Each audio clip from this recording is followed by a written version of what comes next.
Welcome our YouTube channel GSP तासु। दोस्तों, आज से 67वीं बीपीएससी पीटी के लिए स्पर्धा प्रकाशन से मॉडल सेट शुरू किया जा रहा है, जिसमें टोटल 10 मॉडल सेट दिए गए हैं। आज सेट नंबर 1 शुरू किया जा रहा है। वीडियो स्टार्ट करने से पहले आप लोगों से एक ही रिक्वेस्ट है, प्लीज़ वीडियो को लाइक शेयर कमेंट कर दीजिए। कंटेंट तैयार करने में दोस्तों 2 से 3 घंटे लग जाते हैं। चलिए दोस्तों शुरू करते हैं। पहला प्रश्न है, निम्नलिखित में से कौन सा शहर बिहार के सबसे पूर्वी भाग में स्थित है? तो दोस्तों, बिहार के सबसे पूर्वी भाग में स्थित है कटिहार शहर। दिए गए विकल्प के अनुसार कटिहार शहर बिहार के सबसे पूर्वी भाग में स्थित है। बिहार का स्वरूप लगभग आयताकार है। बिहार की सीमा उत्तर में नेपाल से, दक्षिण में झारखंड से, पूर्व में पश्चिम बंगाल और पश्चिम में उत्तर प्रदेश से मिलती है। अगला प्रश्न देखते हैं। राजा को अपनी प्रजा से मुक्ति मिली और प्रजा को अपने राजा से। किसके निधन पर बदायूंनी ने इस प्रकार की टिप्पणी की थी?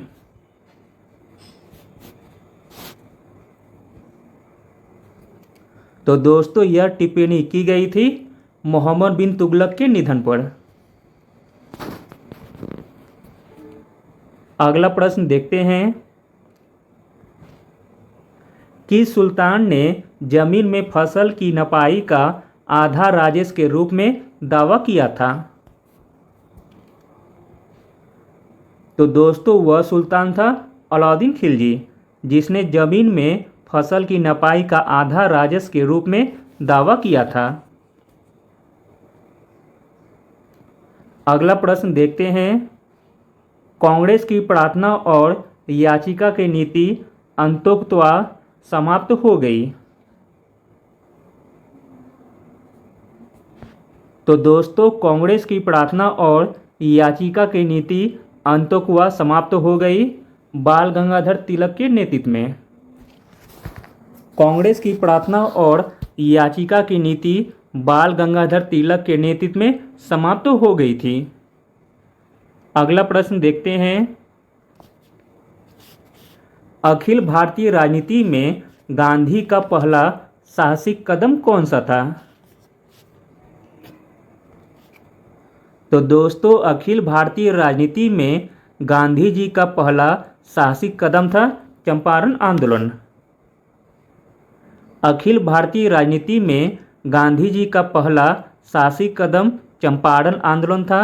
महात्मा गांधी ने बिहार राज्य के चंपारण जिले में 3 कठिया प्रथा तथा भूमि के लगान में बढ़ोतरी के खिलाफ में प्रथम सत्याग्रह का सफल प्रयोग किया था।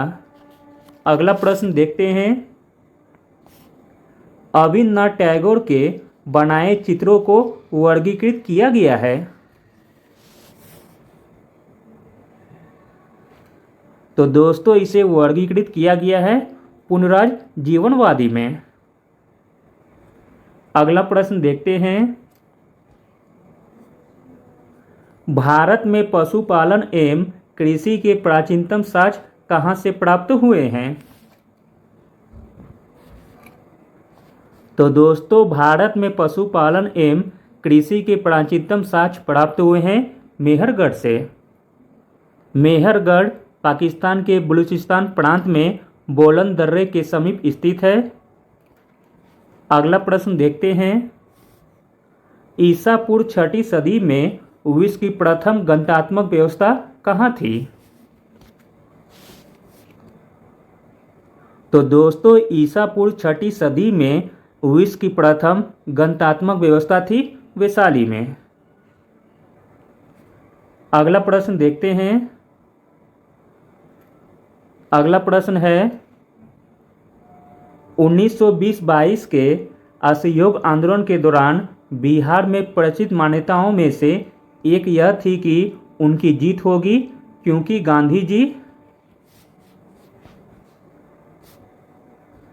गांधी जी को दोस्तों अंग्रेजों को हराने का तरीका पता था। वर्ष 1920-22 का असहयोग आंदोलन भारत के विभिन्न क्षेत्रों के साथ बिहार में भी फैला था। बिहार में यह मान्यता प्रचलित थी कि उनकी जीत होगी, क्योंकि गांधी जी को अंग्रेजों को हराने का तरीका पता था। अगला प्रश्न देखते हैं, किस क्षेत्र में राहुल साकृत्यान 1920 के असहयोग आंदोलन में सक्रिय थे? तो दोस्तों वह क्षेत्र था छपरा। अगला प्रश्न देखते हैं, अष्टांग मार्ग की संकल्पना किसका अंग है? तो दोस्तों अष्टांग मार्ग की संकल्पना अंग है धर्मचक्र सूत्र के विषय वस्तु का।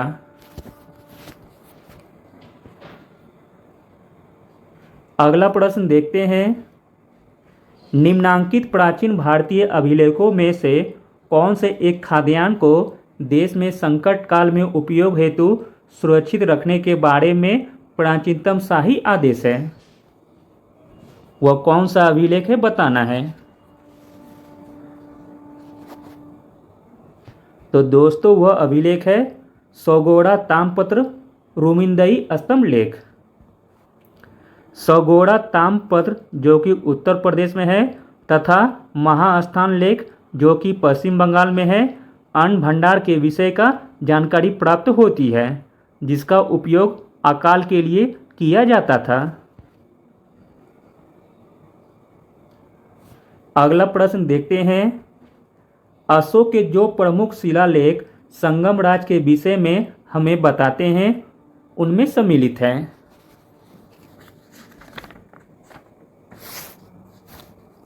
तो दोस्तों वह शिलालेख है 2 और 13वां शिलालेख।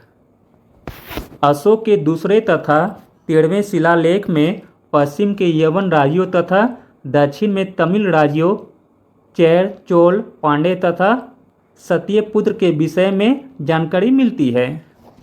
अगला प्रश्न देखते हैं। अगला प्रश्न है दोस्तों, निम्नलिखित में से किसने नालंदा विश्वविद्यालय में अध्ययन किया था? तो दोस्तों नालंदा विश्वविद्यालय में अध्ययन किया था हेनसॉन्ग ने।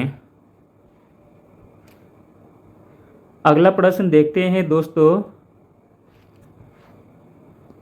यूनानी, कुषाण एवं शकों में कई ने हिंदू धर्म के स्थान पर बौद्ध धर्म को अपनाया,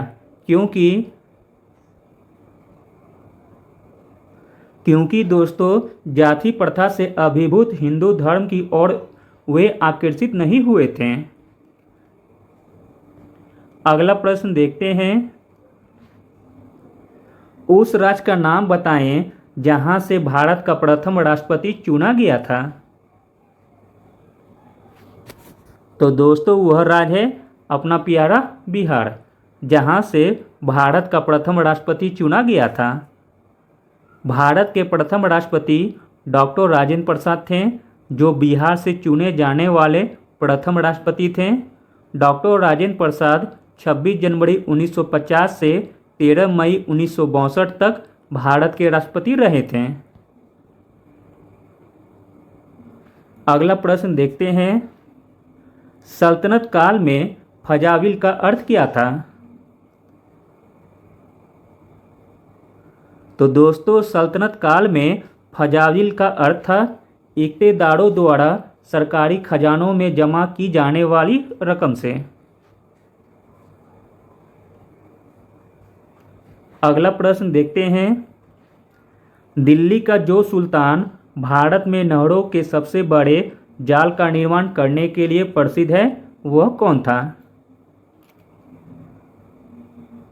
तो दोस्तों दिल्ली का जो सुल्तान भारत में नहरों के सबसे बड़े जाल का निर्माण करने के लिए प्रसिद्ध था वह था फिरोज तुगलक।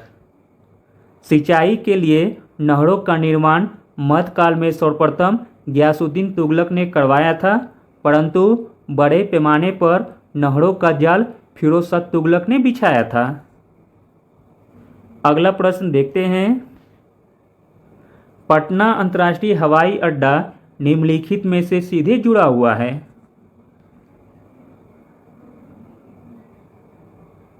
तो दोस्तों पटना अंतर्राष्ट्रीय हवाई अड्डा सीधे जुड़ा हुआ है काठमांडू नेपाल से, नई दिल्ली से, कोलकाता से, मुंबई से, लखनऊ से, वाराणसी एवं रांची से। अगला प्रश्न देखते हैं, भारतीय राष्ट्रीय कांग्रेस का 27वां अधिवेशन किस स्थान पर हुआ था? तो दोस्तों भारतीय राष्ट्रीय कांग्रेस का 27वां अधिवेशन हुआ था बांकीपुर बिहार में। भारतीय राष्ट्रीय कांग्रेस का 27वां अधिवेशन पटना के बांकीपुर में 1912 ईस्वी में हुआ था। इसकी अध्यक्षता R.L. मधुकर ने की थी। अगला प्रश्न देखते हैं, उत्तर बिहार किसके लिए प्रसिद्ध है? तो दोस्तों उत्तर बिहार प्रसिद्ध है बाट के लिए। अगला प्रश्न देखते हैं, भारत में इंग्लैंड का कौन सा राजदूत जहांगीर के पीछे अजमेर में मांडू आया था? तो दोस्तों वह राजदूत था टॉमस रो। भारत में इंग्लैंड का दूत टॉमस रो जहांगीर के पीछे अजमेर से मांडू आया था। सर टॉमस रो भारत में जहांगीर के दरबार में 1615 ईस्वी में आया था। वह 1619 ईस्वी तक भारत में रहा था। अगला प्रश्न देखते हैं, अकबर के युद्ध करने वाली दुर्गावती डैश की रानी थी? तो दोस्तों अकबर के साथ युद्ध करने वाली दुर्गावती रानी थी मंडला की। अकबर के साथ युद्ध करने वाली दुर्गावती मंडला की रानी थी। अगला प्रश्न देखते हैं, अगला प्रश्न है दोस्तों, इनमें से किसने भारतीय विश्वविद्यालयों में धार्मिक शिक्षा का समर्थन किया था? तो दोस्तों वह थे स्वामी विवेकानंद। स्वामी विवेकानंद ने भारतीय विश्वविद्यालयों में धार्मिक शिक्षा का समर्थन किया था। स्वामी विवेकानंद ने सर्वप्रथम 1893 ईस्वी में शिकागो में विश्व धर्म सम्मेलन को संबोधित किया था। अगला प्रश्न देखते हैं, पूर्वी मध्य रेलवे क्षेत्र का मुख्यालय कहाँ स्थित है? तो दोस्तों पूर्वी मध्य रेलवे क्षेत्र का मुख्यालय स्थित है हाजीपुर बिहार में और इसकी स्थापना की गई थी 1 अक्टूबर 2002 को। अगला प्रश्न देखते हैं, इतिहासकार अबुल फजल का कत्ल किसने किया था? तो दोस्तों इतिहासकार अबुल फजल का कत्ल किया था वीर सिंह देव बुंदेला ने। अगला प्रश्न देखते हैं, चोल काल किसके लिए प्रसिद्ध था? तो दोस्तों चोल काल प्रसिद्ध था ग्राम पंचायत के लिए। चोल साम्राज्य के संस्थापक विजयालय था।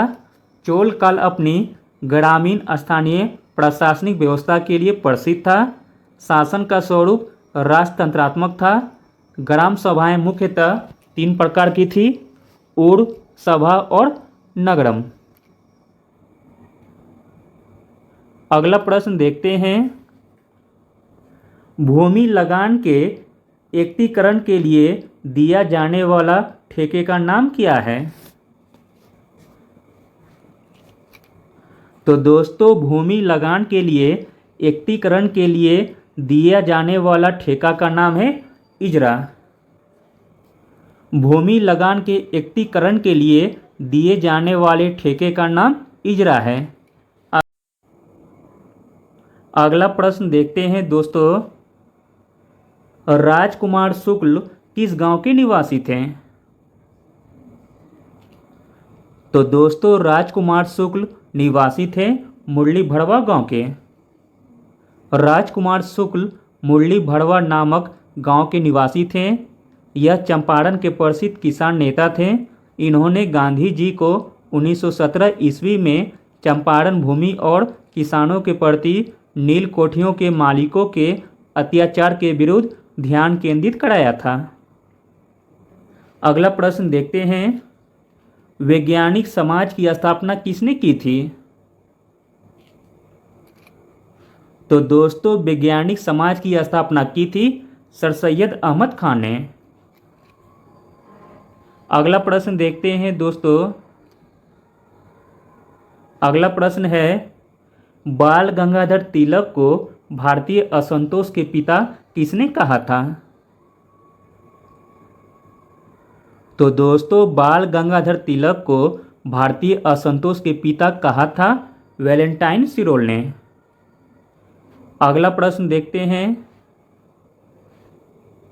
जब 1946 में भारतीय मुस्लिम लीग को अंतरिम सरकार में सम्मिलित किया तब लियाकत अली खां को जो विभाग दिया गया था वह कौन सा था? तो दोस्तों वह विभाग था वित्त विभाग। मुस्लिम लीग के नेता लियाकत अली खां को अंतरिम सरकार में वित्त मंत्रालय का मंत्री बनाया गया था। अगला प्रश्न देखते हैं दोस्तों, सुभाष चंद्र बोस के पूर्व आईएनए का कमांडर कौन था? तो दोस्तों सुभाष चंद्र बोस के पूर्व आईएनए का कमांडर था कैप्टन मोहन सिंह। अगला प्रश्न देखते हैं, भारत की स्वाधीनता के समय महात्मा गांधी। तो दोस्तों भारत की स्वाधीनता के समय महात्मा गांधी कांग्रेस के सदस्य थे। भारत की स्वाधीनता के समय महात्मा गांधी कांग्रेस के सदस्य थे, जबकि इसके अध्यक्ष जेबी कृपलानी थे। अगला प्रश्न देखते हैं दोस्तों, अगला प्रश्न है, भारत के स्वतंत्रता आंदोलन के प्रारंभिक दौर में उग्रवादी विचारधारा को निम्नलिखित में से कौन एक निरूपित करता है?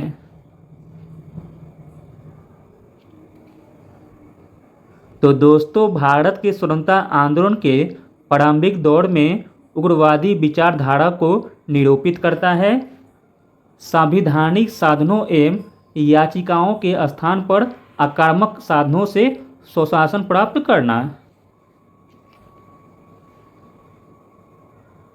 अगला प्रश्न देखते हैं, निम्नलिखित में से किस मुगल बादशाह ने राजा राममोहन राय को दूत बनाकर लंदन भेजा था?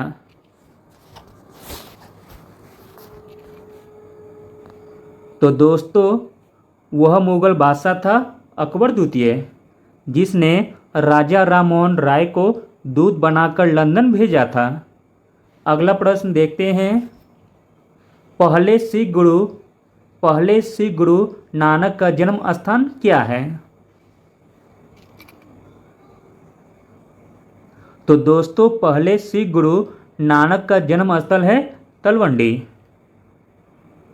पहले सिख गुरु नानक का जन्म स्थल पाकिस्तान के तलवंडी नामक स्थान पर स्थित था, जिसे वर्तमान में ननकाना साहिब के नाम से जाना जाता है। सिखों के चौथे गुरु रामदास ने अमृतसर नामक जलाशय और अमृतसर नगर की स्थापना की थी। अगला प्रश्न देखते हैं दोस्तों, इनमें से किसने हिंद स्वराज लिखी थी?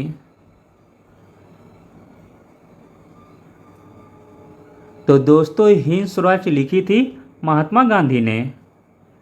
Hind Swaraj, Navajivan, Harijan, young India, my experiment with truth नामक रचनाकार महात्मा गांधी थे। अगला प्रश्न देखते हैं, भूख हड़ताल के कारण जेल में मृत्यु को प्राप्त होने वाले स्वतंत्रता सेनानी कौन थे? तो दोस्तों भूख हड़ताल के कारण जेल में मृत्यु को प्राप्त होने वाले स्वतंत्रता सेनानी थे जतिन दास।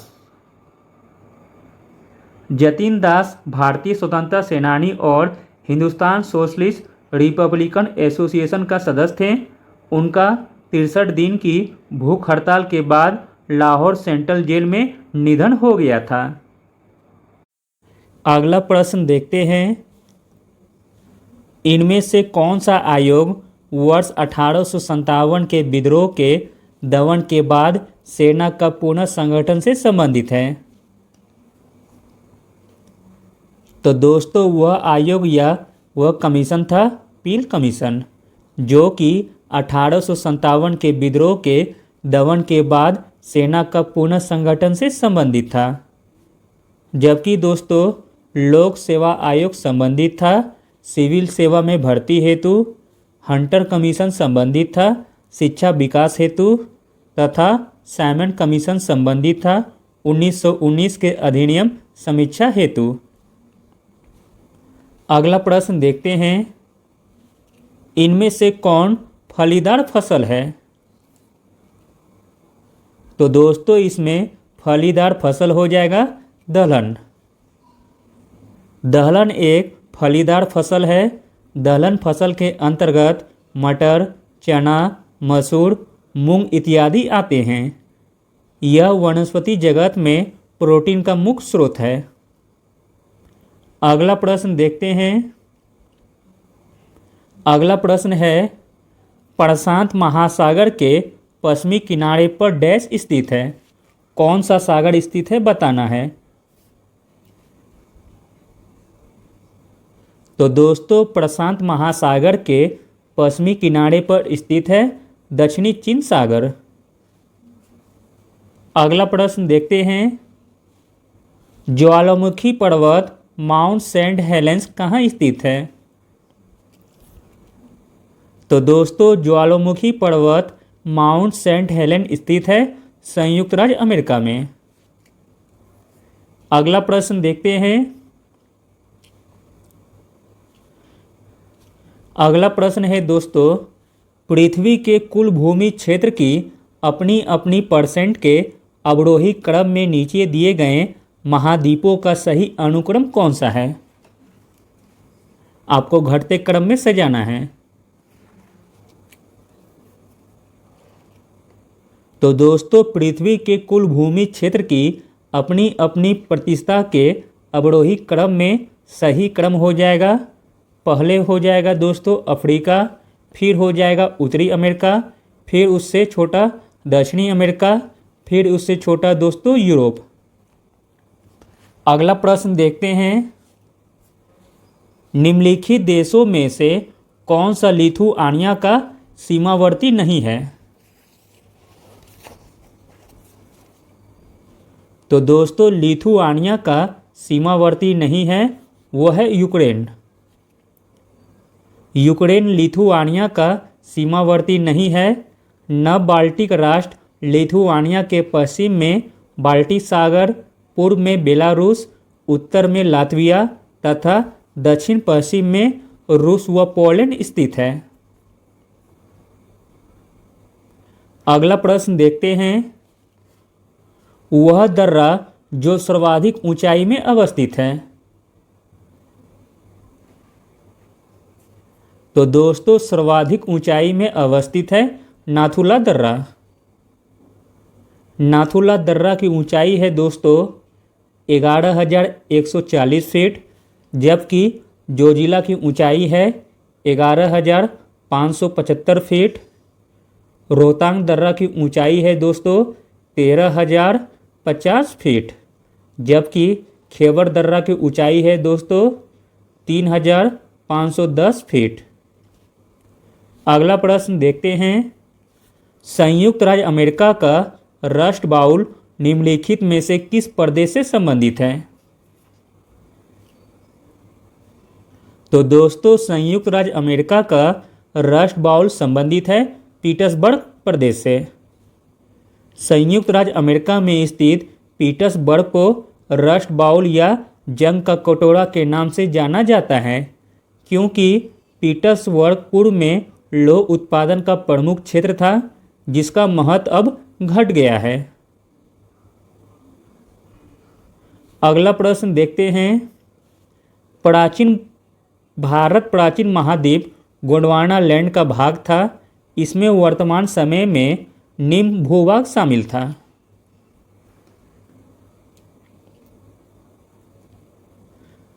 तो दोस्तों भारत प्राचीन महाद्वीप गोंडवाना लैंड का भाग था। इसमें वर्तमान समय में शामिल था दक्षिण अमेरिका, ऑस्ट्रेलिया तथा अफ्रीका। इस प्रकार दोस्तों ऑप्शन ई सही हो जाएगा, उपयुक्त में से एक से अधिक। अगला प्रश्न देखते हैं, निम्नलिखित युग्मों में से कौन सा एक सुमेलित नहीं है? जो सुमेलित नहीं है उसका चयन करना है। एक तरफ दिए गए हैं दोस्तों वर्तमान नाम और एक तरफ दिया गया है दोस्तों पुराना नाम। तो दोस्तों जो सुमेलित नहीं है वह है ऑप्शन सी, घाना डच गियाना, जो कि दोस्तों गलत दिया गया है। घाना का पुराना नाम दोस्तों गोल्ड कोस्ट है, सूरीनाम का पुराना नाम डच गियाना है। अगला प्रश्न देखते हैं, अरावली एवं विंध्य श्रृंखलाओं के मध्य कौन सा पठार स्थित है? तो दोस्तों अरावली एवं विंध्य श्रृंखलाओं के मध्य स्थित है मालवा का पठार। अगला प्रश्न देखते हैं, भारत के किस अनुच्छेद में संविधान के तहत भाषण और अभिव्यक्ति की स्वतंत्रता प्रदान करती है?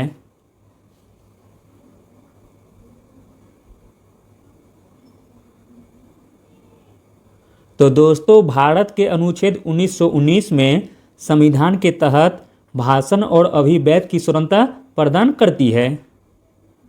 अगला प्रश्न देखते हैं, भारत का सुदूर पश्चिम बिंदु कौन सा है? तो दोस्तों भारत का सुदूर पश्चिम का बिंदु है 68 डिग्री 7 पूर्व गुजरात में।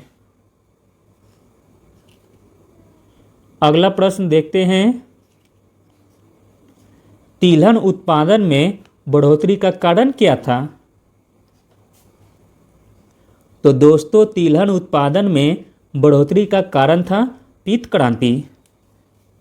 अगला प्रश्न देखते हैं, भारतीय हरित क्रांति की जन्मस्थली कौन सी है?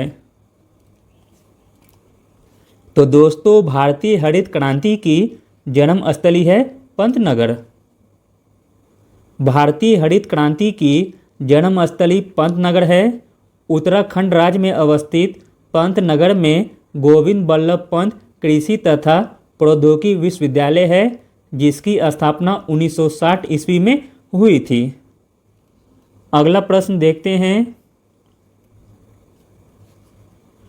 कौन सा एक एशियाई देश नहीं है? तो दोस्तों एशियाई देश नहीं है वह है मिस्र। मिस्र अफ्रीका महादेश में है और इसकी राजधानी काहिरा है। अगला प्रश्न देखते हैं, निम्नलिखित कथनों में से कौन सा एक सही नहीं है?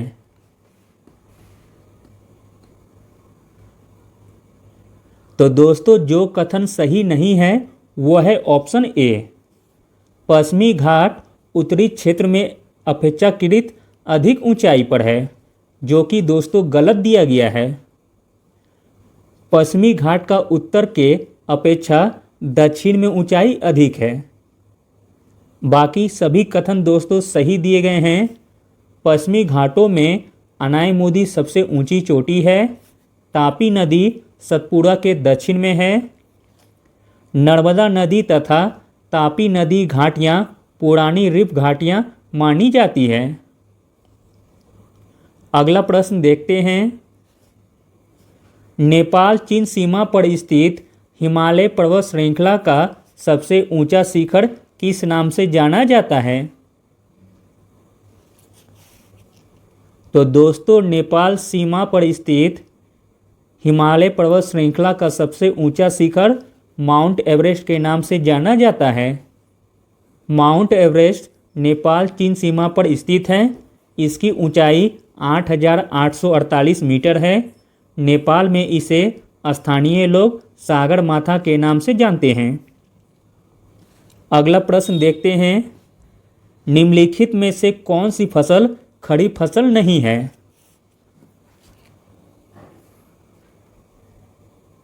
तो दोस्तों खड़ी फसल नहीं है वह है गेहूँ।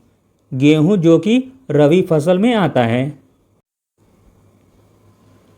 अगला प्रश्न देखते हैं, वैश्वीकरण में सम्मिलित नहीं है। तो दोस्तों वैश्वीकरण में सम्मिलित नहीं है वो है ऑप्शन डी, सार्वजनिक क्षेत्र में इक्विटी का विनिवेश।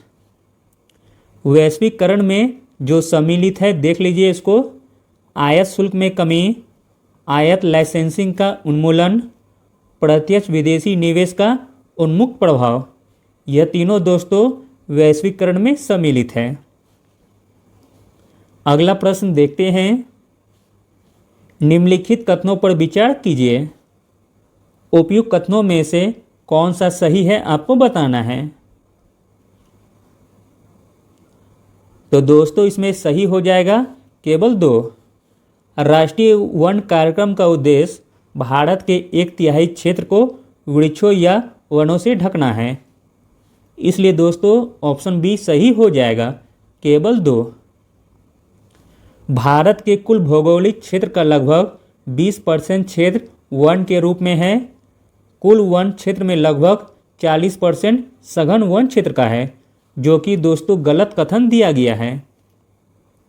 राष्ट्रीय वन नीति के तहत भारत के कुल भू क्षेत्र का 33% भाग पर वनों का विस्तार होना चाहिए। यह अनुपात पर्वतीय व पठारी क्षेत्र में 60% तथा मैदानी क्षेत्र में 20% होना चाहिए। अगला प्रश्न देखते हैं, गांधी सागर बांध निम्नलिखित में से किस एक का भाग है।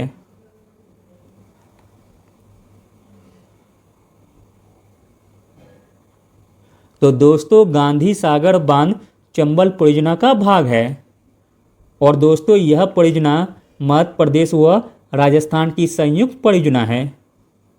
अगला प्रश्न देखते हैं। अगला प्रश्न है दोस्तों, निम्नलिखित में से मिट्टी के वैज्ञानिक अध्ययन से क्या संबंधित है।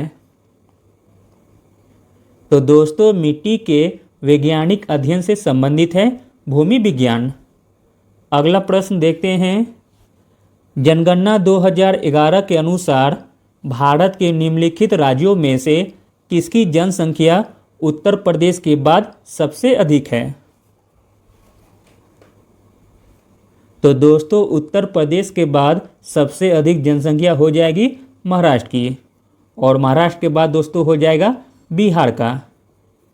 अगला प्रश्न देखते हैं, प्रथम क्षेत्रीय ग्रामीण बैंक की स्थापना किस वर्ष में की गई थी। तो दोस्तों प्रथम क्षेत्रीय ग्रामीण बैंक की स्थापना की गई थी वर्ष 1975 में। अगला प्रश्न देखते हैं, निम्नलिखित में से कौन सा कृषि उत्पाद मुजफ्फरपुर से संबंधित है।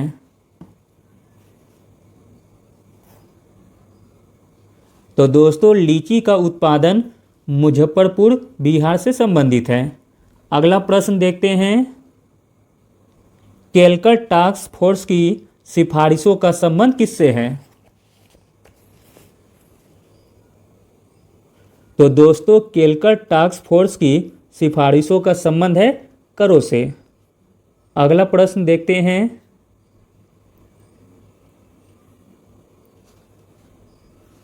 भारत में रबी और खरीफ के साथ साथ फसल के तीसरे मौसम का नाम क्या है।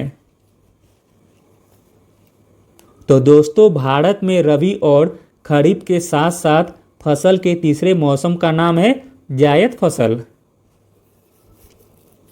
अगला प्रश्न देखते हैं, तेजाबी मिट्टी को कृषि योग्य बनाने हेतु निम्नलिखित में से किसका उपयोग किया जा सकता है।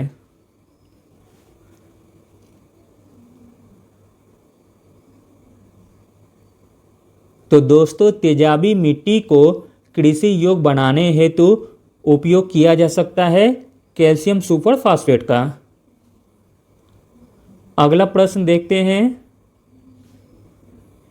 केंद्र सरकार में उच्चतम नागरिक सेवा अधिकारी कौन है। तो दोस्तों केंद्र सरकार में उच्चतम नागरिक सेवा अधिकारी है मंत्रिमंडल सचिव। अगला प्रश्न देखते हैं, चाय के निर्यात में भारत का सबसे नज़दीकी प्रतियोगी देश कौन सा है? तो दोस्तों चाय के निर्यात में भारत का सबसे नज़दीकी प्रतियोगी देश है श्रीलंका। अगला प्रश्न देखते हैं, राज्य के संवैधानिक प्रशासन की विफलता पर किस अनुच्छेद के तहत आपातकाल घोषित किया जा सकता है?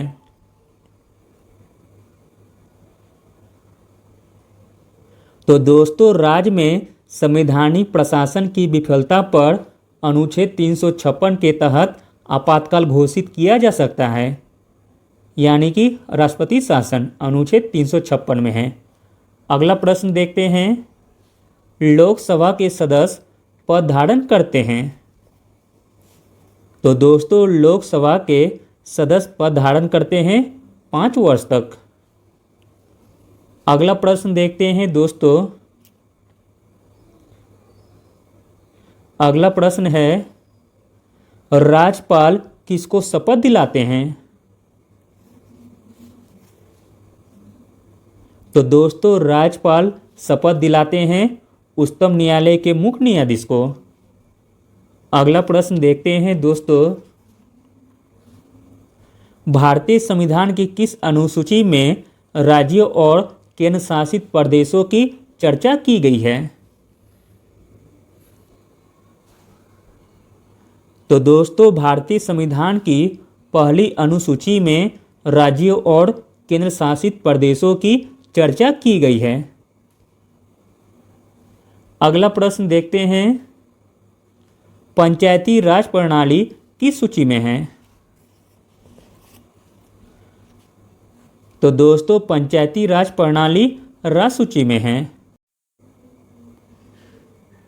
अगला प्रश्न देखते हैं, संविधान का 88वां अधिनियम किससे संबंध है?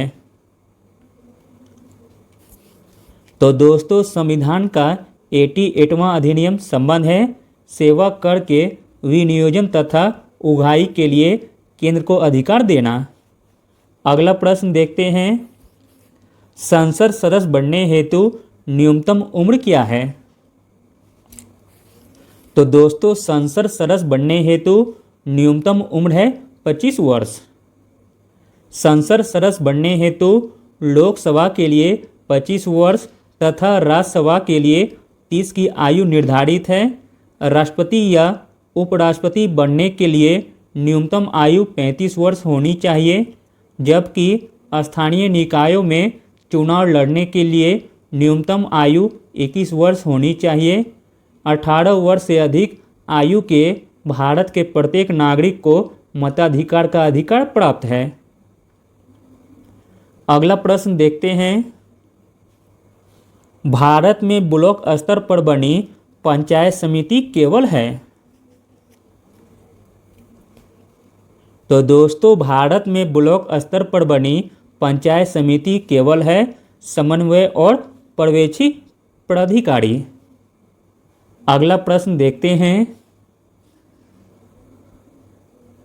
अगला प्रश्न है दोस्तों, अग्रता अधिपत्र के अनुसार निम्नलिखित में से कौन सी अग्रता का सही अवरोही क्रम है? आपको घटते क्रम में सजाना है। तो दोस्तों इसका राइट आंसर हो जाएगा ऑप्शन बी। पहले होगा उच्चतम न्यायालय के न्यायाधीश, फिर उसके बाद राज्यसभा उपाध्यक्ष, फिर दोस्तों भारत के महान्यायवादी, फिर दोस्तों संसद सदस्य। अगला प्रश्न देखते हैं, भारत के उच्च न्यायालयों के न्यायाधीशों की नियुक्ति कौन सा प्राधिकरण करता है? तो दोस्तों भारत में उच्च न्यायालयों के न्यायाधीशों की नियुक्ति करता है भारत का राष्ट्रपति। अगला प्रश्न देखते हैं, अगला प्रश्न है दोस्तों, ऑपरेशन फ्लड के जनक कौन थे? तो दोस्तों ऑपरेशन फ्लड के जनक थे doctor Verghese Kurien. Operation flood के जनक डॉक्टर वर्गीज कुरियन हैं। श्वेत क्रांति की गति को और तेज करने के लिए ऑपरेशन फ्लड का आरंभ किया गया था। अगला प्रश्न देखते हैं, चंदेल वंश का सबसे पराक्रमी शासक कौन था? तो दोस्तों चंदेल वंश का सबसे पराक्रमी शासक था यशोवर्मन। हर्ष का पुत्र एवं उत्तराधिकारी यशोवर्मन चंदेल वंश का पराक्रमी शासक था। उसके काल में चंदेल शक्ति अपने चरमोत्कर्ष पर थी। अगला प्रश्न देखते हैं, डैश सार्वजनिक वितरण प्रणाली का एक हिस्सा है? तो दोस्तों सार्वजनिक वितरण प्रणाली का एक हिस्सा है, वह है राशन दुकान। अगला प्रश्न देखते हैं, इनमें से कौन बाजार मांग का एक निर्धारक नहीं है? तो दोस्तों बाजार मांग का एक निर्धारक नहीं है, वह है बाजार में फर्मों की संख्या। जबकि कमोडिटी, खरीदार का आय, जलवायु स्थिति, यह तीनों दोस्तों बाजार मांग का निर्धारक है। अगला प्रश्न देखते हैं,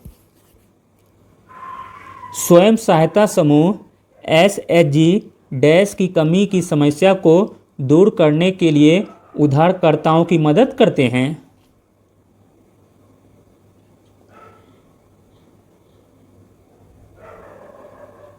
तो दोस्तों स्वयं सहायता समूह संपार्श्विक की कमी को समस्या को दूर करने के लिए उधारकर्ताओं की मदद करते हैं। अगला प्रश्न देखते हैं, बॉक्साइट का सबसे अधिक उत्पादन करने वाला भारत का राज्य कौन सा है? तो दोस्तों बॉक्साइट का सबसे अधिक उत्पादन करने वाला भारत का राज्य है उड़ीसा।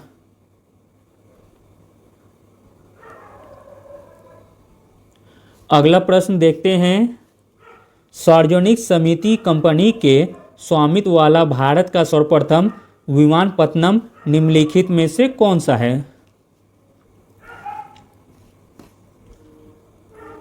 तो दोस्तों सार्वजनिक समिति कंपनी के स्वामित्व वाला भारत का सर्वप्रथम विमानपत्तनम है कोचीन विमानपत्तनम।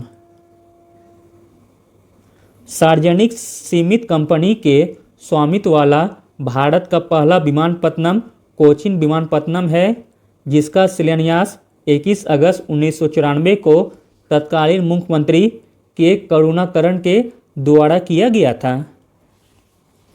अगला प्रश्न देखते हैं, क्रमिक विकास का सिद्धांत किसने दिया था? तो दोस्तों क्रमिक विकास का सिद्धांत दिया था चार्ल्स डार्विन ने। अगला प्रश्न देखते हैं, भारतीय रिजर्व बैंक की स्थापना कब की गई थी? तो दोस्तों भारतीय रिजर्व बैंक की स्थापना की गई थी 1 अप्रैल 1935 को। अगला प्रश्न देखते हैं, तिरुपुर विश्व के अनेक क्षेत्रों को निम्नलिखित वस्तुओं में से किसके निर्यात के लिए सुप्रसिद्ध है? तो दोस्तों तिरुपुर प्रसिद्ध है बुने हुए वस्त्र के निर्यात के लिए। अगला प्रश्न देखते हैं, गढ़वाल वंश का सबसे शक्तिशाली शासक कौन था? तो दोस्तों गढ़वाल वंश का सबसे शक्तिशाली शासक था गोविंद चंद्र। अगला प्रश्न देखते हैं, यदि कोई व्यक्ति केवल दूध, अंडा एवं रोटी का आहार करता है तो उसके कौन सा रोग हो सकता है? तो दोस्तों उसको हो सकता है स्कर्वी रोग। यदि कोई व्यक्ति केवल दूध, अंडा एवं रोटी का सेवन करता है तो उसमें विटामिन सी की कमी हो जाएगी एवं उसे स्कर्वी रोग हो सकता है। अगला प्रश्न देखते हैं, एक अंतरिक्ष यात्री को अंतरिक्ष से आकाश डैश दिखाई देता है। तो दोस्तों एक अंतरिक्ष यात्री को अंतरिक्ष से आकाश काला दिखाई देता है। अगला प्रश्न देखते हैं। विज्ञान का क्षेत्र जो मानव एवं यंत्र के मध्य स्वचलन एवं संचार का अध्ययन करता है वह क्या कहलाता है? तो दोस्तों वह कहलाता है साइबरनेटिक्स। विज्ञान का वह क्षेत्र जो मानव एवं यंत्र के मध्य स्वचलन एवं संचार का अध्ययन करता है वह कहलाता है साइबरनेटिक्स। अगला प्रश्न देखते हैं। सूर्य के चारों ओर 88 दिनों में कौन सा ग्रह एक परिक्रमा को पूरा करता है? तो दोस्तों वह ग्रह है बुध। सूर्य के चारों ओर 88 दिनों में बुध ग्रह एक परिक्रमा को पूरा करता है। अगला प्रश्न देखते हैं। इंद्रधनुष किसके कारण बनता है?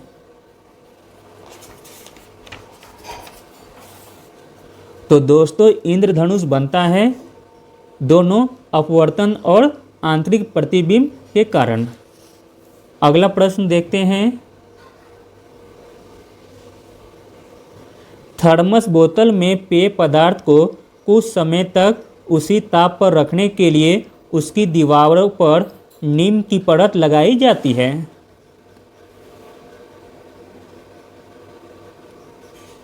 तो दोस्तों थर्मस बोतल में पेय पदार्थों को कुछ समय तक उसी ताप पर रखने के लिए उसकी दीवारों पर रजत की परत चढ़ाई जाती है।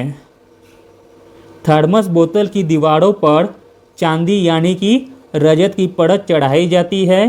थर्मस बोतल की बनावट इस प्रकार होती है कि इसमें चालन, संवहन एवं विकिरण क्रियाएं संपन्न नहीं हो पाती है।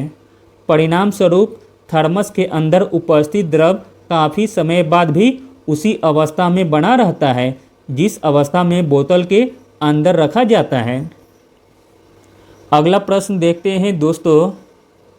निम्न बीमारियों में से किसके लिए सल्फा दवाइयाँ कारगर होती है?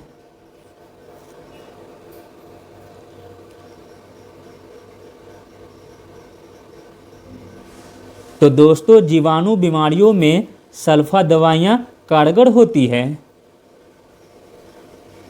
अगला प्रश्न देखते हैं। एक विद्युत चुंबक बनाने के लिए सबसे अच्छी सामग्री कौन सी है? तो दोस्तों एक विद्युत चुंबक बनाने के लिए सबसे अच्छी सामग्री है नरम लोहा। अगला प्रश्न देखते हैं। एक मनुष्य दुर्घटनाग्रस्त हो जाता है और उसे रक्तदान यानी कि ब्लड ट्रांसफ्यूजन की आवश्यकता होती है, किंतु उसके रक्त समूह का परीक्षण करने का समय नहीं है।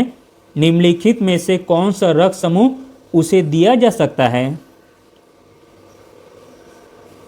तो दोस्तों उसे दिया जा सकता है O-।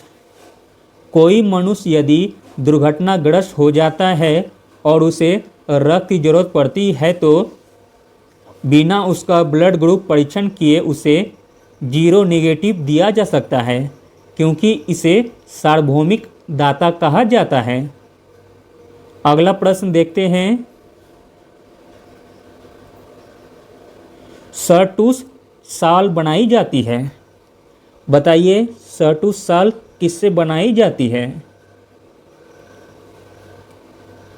तो दोस्तों सरटूस साल बनाई जाती है चीड़ों के बालों से। सरटूस साल चीड़ों के बालों से कश्मीर के इलाकों में बनाया जाता है। अगला प्रश्न देखते हैं। अगला प्रश्न है दोस्तों, डीएनए फिंगरप्रिंटिंग केंद्र कहाँ स्थित है? तो दोस्तों डीएनए फिंगरप्रिंटिंग स्थित है हैदराबाद में और इसकी स्थापना की गई थी 1990 में। अगला प्रश्न देखते हैं। शरीर की वे कोशिकाएं जिसे शरीर की किसी भी प्रकार की कोशिकाओं में विभाजन तथा विशिष्टीकरण की क्षमता है और जो कई गंभीर बीमारियों पर शोध का केंद्र बिंदु है, उन्हें कहते हैं? तो दोस्तों उसे कहते हैं स्टेम कोशिकाएं। स्टेम कोशिकाएं शरीर में वे कोशिकाएं हैं जो शरीर के किसी भी प्रकार की कोशिकाओं में विभाजन तथा विशिष्टीकरण की क्षमता रखता है, जो कई गंभीर बीमारियों पर शोध का केंद्र बिंदु भी है। अगला प्रश्न देखते हैं, सोयाबीन में नाइट्रोजन स्थिरीकरण के लिए जिम्मेदार बैक्टीरिया कौन सा है? तो दोस्तों सोयाबीन में नाइट्रोजन स्थिरीकरण के लिए जिम्मेदार बैक्टीरिया है राइजोबियम जैपोनिकम। अगला प्रश्न देखते हैं, फसल लॉगिंग विधि क्या है? तो दोस्तों फसल लॉगिंग विधि है फसलों उत्पादन के लिए पोषक तत्वों की आवश्यकता जानने के लिए। अगला प्रश्न देखते हैं, फल पकने में सहायक हार्मोन कौन सा है?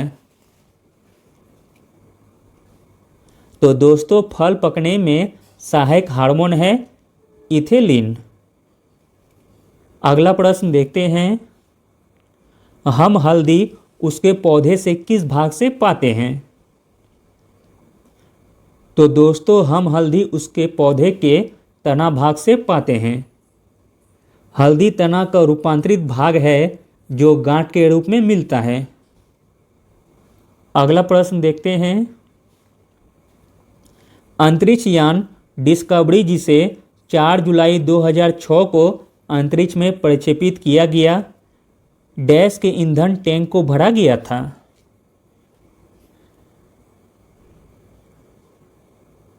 तो दोस्तों अंतरिक्ष यान डिस्कवरी जिसे 4 जुलाई 2006 को अंतरिक्ष में प्रक्षेपित किया गया था, इसे भरा गया था दोस्तों द्रव हाइड्रोजन तथा द्रव ऑक्सीजन के मिश्रण से।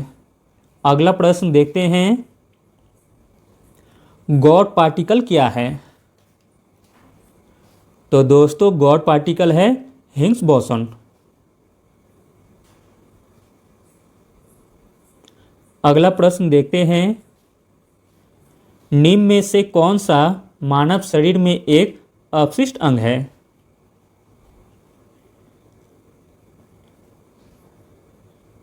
तो दोस्तों मानव शरीर के एक अपशिष्ट अंग है अपेंडिक्स। अपेंडिक्स आंत का एक टुकड़ा है।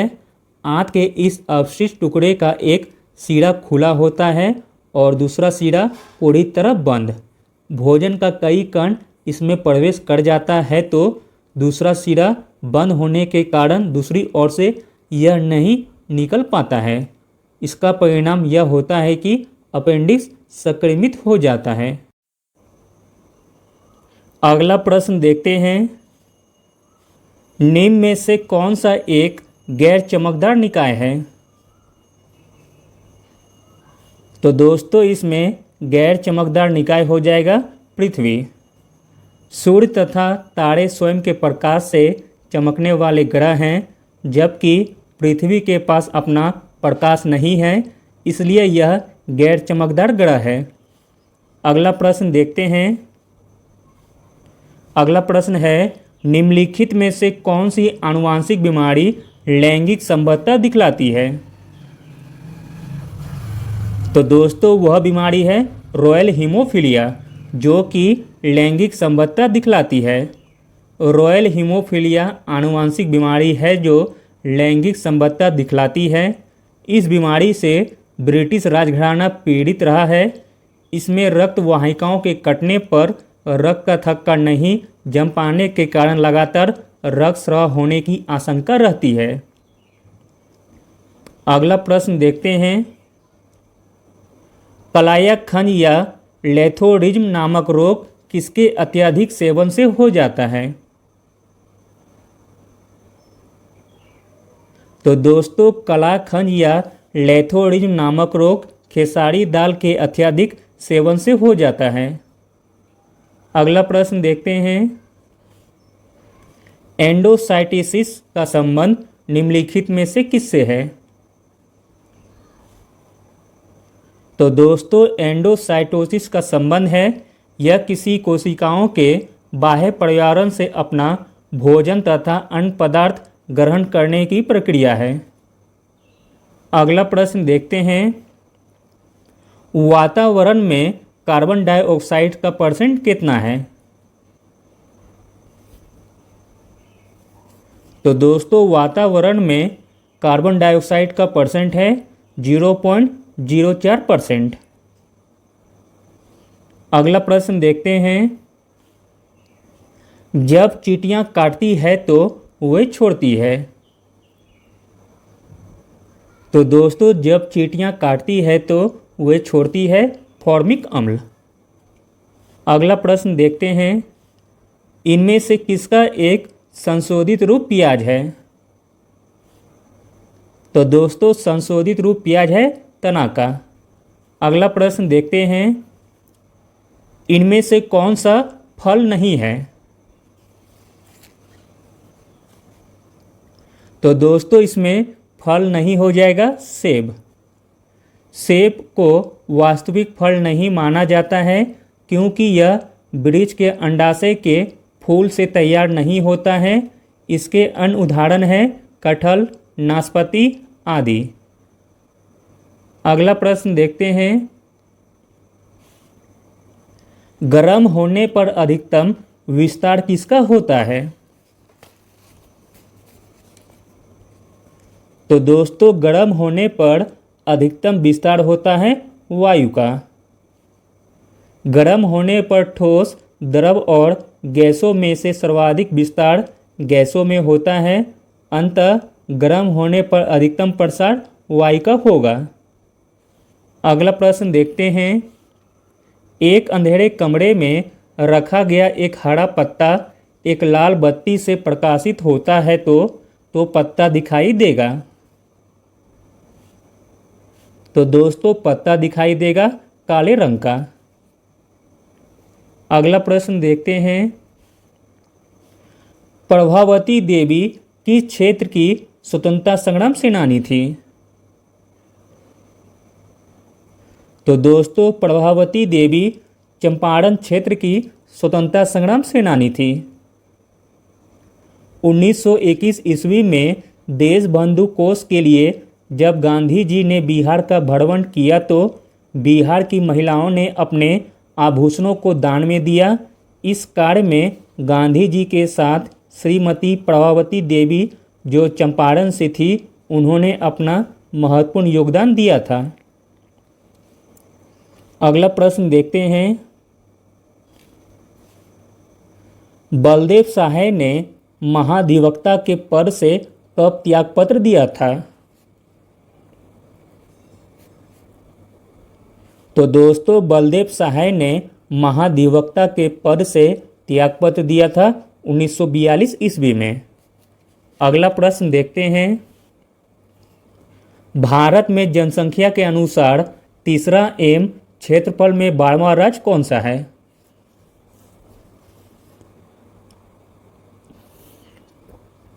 तो दोस्तों भारत में जनसंख्या के अनुसार तीसरा एवं क्षेत्रफल में 12वां राज्य है अपना बिहार। अगला प्रश्न देखते हैं, विश्व का सबसे ऊंचा कहा जाने वाला विश्व शांति स्तूप बिहार में कहाँ है? तो दोस्तों विश्व का सबसे ऊंचा कहा जाने वाला विश्व शांति स्तूप स्थित है राजगीर में। अगला प्रश्न देखते हैं, वर्तमान में बिहार में संपत्ति का मुख्य स्रोत क्या है? तो दोस्तों वर्तमान में बिहार में संपत्ति का मुख्य स्रोत है कृषि। अगला प्रश्न देखते हैं, जयप्रकाश नारायण किस पार्टी से जुड़े थे? तो दोस्तों जयप्रकाश नारायण जुड़े थे सोशलिस्ट पार्टी से। जयप्रकाश नारायण ने 1934 ईस्वी में कांग्रेस सोशलिस्ट पार्टी की स्थापना की तथा इस पार्टी के महासचिव का पद संभाला था। अगला प्रश्न देखते हैं, निम्नलिखित में से कौन सा कथन सही है? तो दोस्तों इसमें सही कथन हो जाएगा ऑप्शन बी। 1857 में दरभंगा, डुमराव और हटवा के महाराजा और उनके साथी जमींदारों ने आदमियों से अंग्रेजों की मदद की, पैसे से नहीं। अगला प्रश्न देखते हैं, अशोक ने बिहार स्थित गया जिले के बराबर पहाड़ियों में आजीविकों को निवास हेतु कौन कौन से गुफा बनवाए? तो दोस्तों वह गुफा हो जाएगा सुदामा गुफा, चौपाड़ गुफा तथा कर्ण गुफा तथा विश्व झोपड़ी। यह चारों के चारों गुफा दोस्तों अशोक ने बिहार स्थित गया जिले में बराबर पहाड़ियों में आजीविकों को निवास हेतु बनाए थे। अगला प्रश्न देखते हैं, बिहार के तिरहुत प्रमंडल में जिलों की संख्या कितनी है? तो दोस्तों बिहार के तिरहुत प्रमंडल में जिलों की संख्या है 6। तिरहुत प्रमंडल में 6 जिले हैं जिनके नाम है मुजफ्फरपुर, सीतामढ़ी, शिवहर, वैशाली, पूर्वी चंपारण, पश्चिमी चंपारण तथा इसका मुख्यालय मुजफ्फरपुर में है। अगला प्रश्न देखते हैं, बिहार में कितने रेलवे जोन हैं? तो दोस्तों बिहार में 2 रेलवे जोन हैं। बिहार में 2 रेलवे जोन हैं, पूर्वी मध्य रेलवे जो हाजीपुर में है तथा उत्तर पूर्वी सीमांत रेलवे जो मालीगांव में है। अगला प्रश्न देखते हैं, भारतीय संविधान में सम्मिलित नीति नियेशक तत्वों की प्रेरणा हमें किस संविधान से प्राप्त हुई है? तो दोस्तों भारतीय संविधान में सम्मिलित नीति नियेशक तत्वों की प्रेरणा हमें आयरलैंड की संविधान से मिली है। अगला प्रश्न देखते हैं दोस्तों, राष्ट्रपति पर महाभियोग का आरोप संसद के किस सदन द्वारा लगाया जा सकता है?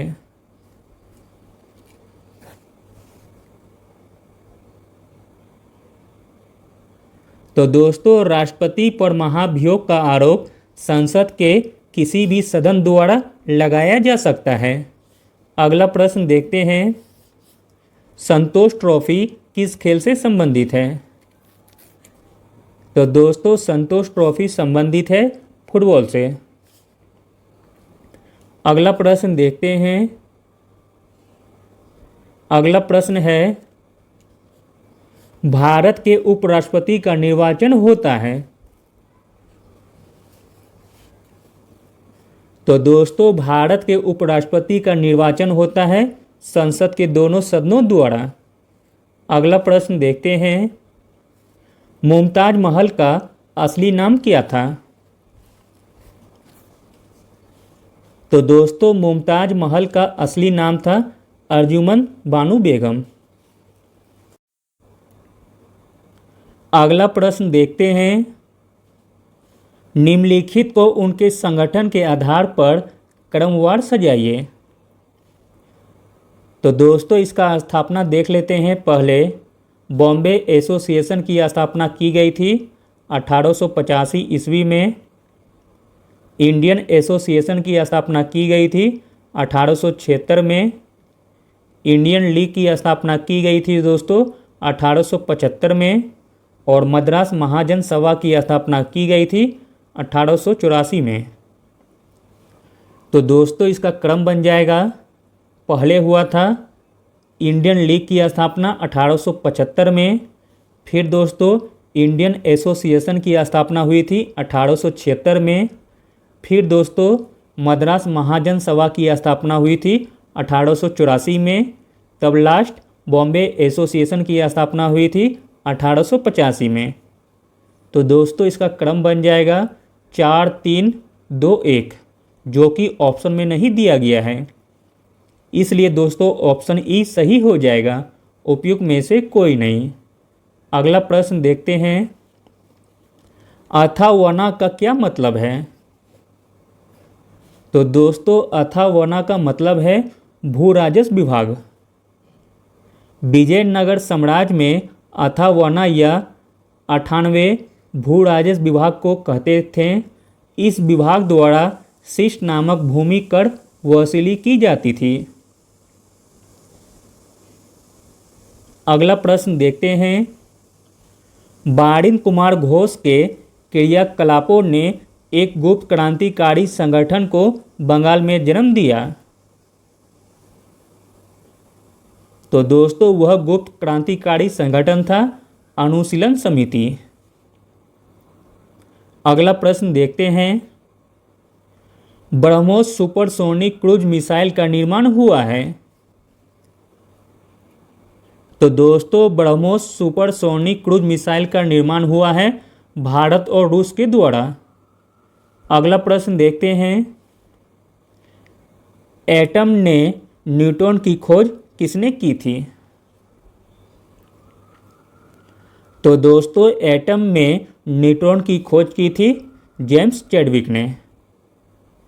दोस्तों आगे 10 प्रश्न मैथ के दिए गए हैं, जिन्हें भी बनाना हो तो वह वीडियो पॉज करके बना सकते हैं या इसका PDF टेलीग्राम से डाउनलोड करके भी बना सकते हैं। टेलीग्राम पर मैथ का सॉल्यूशन भी भेज दिया जाएगा। चलिए दोस्तों आंसर देखते हैं। 141 का आंसर हो जाएगा दोस्तों ऑप्शन सी।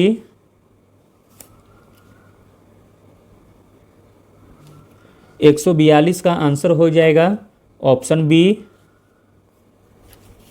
143 का आंसर हो जाएगा दोस्तों ऑप्शन बी। 144 का आंसर हो जाएगा दोस्तों ऑप्शन बी। 145 का आंसर हो जाएगा ऑप्शन डी। 146 का आंसर होगा ऑप्शन डी। 147 का आंसर हो जाएगा दोस्तों ऑप्शन सी। 148 का आंसर होगा ऑप्शन डी। 149 का आंसर होगा दोस्तों ऑप्शन बी। और लास्ट 150 का आंसर होगा ऑप्शन बी। Thank you.